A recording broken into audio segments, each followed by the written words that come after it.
അപ്പോൾ ഗായ്സ്, ഇന്നത്തെ നമ്മുടെ ബ്രേക്ക്ഫാസ്റ്റ് ഗോതമ്പ് പുട്ട്, മങ്കടക്കറി ഇന്നലത്തെ, ഒരു പുഴുങ്ങിയ മുട്ട, പിന്നെ ഒരു 3 കൊച്ചുള്ളി, ഒരു 2 കാന്താരിയും കൂടെ സൈഡായിട്ട്. അപ്പോൾ നമുക്ക് ഈ മീൻ കറിക്കകത്ത് ഈ കറിവേപ്പിലയൊക്കെ കൊണ്ട് മാറ്റി വെക്കാം.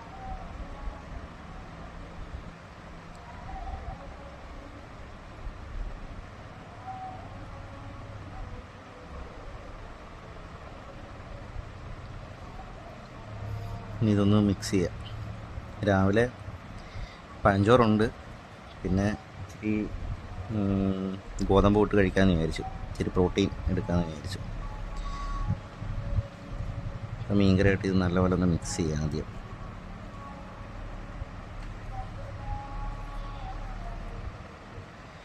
മിക്സ് ചെയ്തിട്ട് മങ്കടയുടെ ശകലം മാംസം ഇടും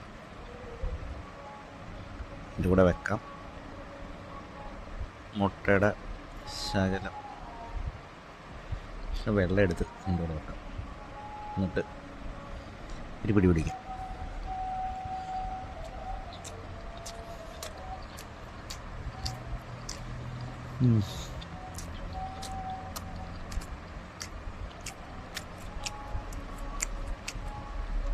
ഒരു ശീല പുട്ടും മീൻകറിയും മുട്ടയും കൂടെ അപാര കോമ്പിനേഷനാണ്. പക്ഷെ അതിനകത്തൊരു സാധനം മിസ്സായിപ്പോയി. ഒരു പപ്പടം കൂടെ ഉണ്ടായിരുന്നെങ്കിൽ അടിപൊളിയായിരിക്കും.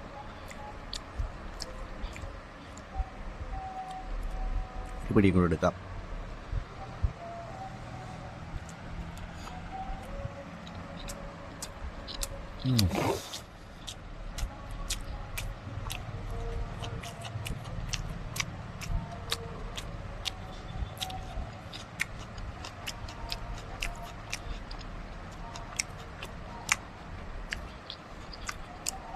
രക്ഷയിടാം.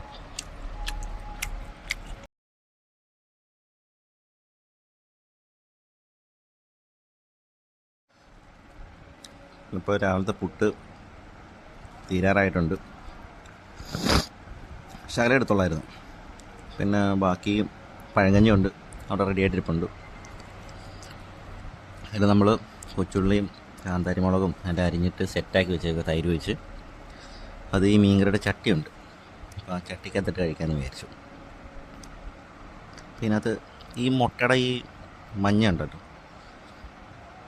ആ മഞ്ഞ ഇതിൻ്റെ കൂടെ മിക്സ് ചെയ്ത് കഴിക്കുന്നതായിരിക്കും ബെറ്റർ. ഞാനങ്ങനെ കഴിക്കാറ്.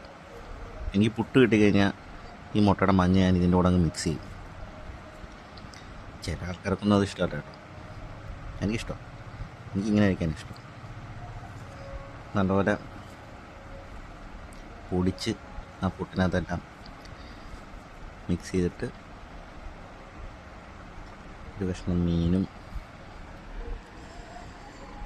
കൂടെ എടുത്ത് ഇങ്ങനെ വച്ചിട്ട് ഒരു ഉള്ളി, കാന്താരി വേണ്ട, കണ്ടത് ഇങ്ങനെ പിടിച്ചിട്ട്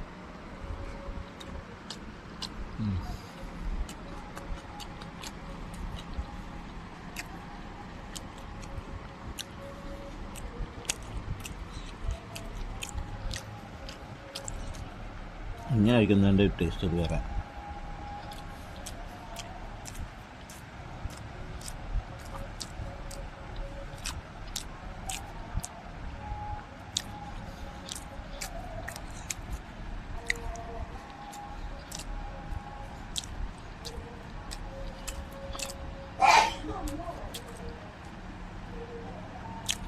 ലാസ്റ്റ് വെച്ചു.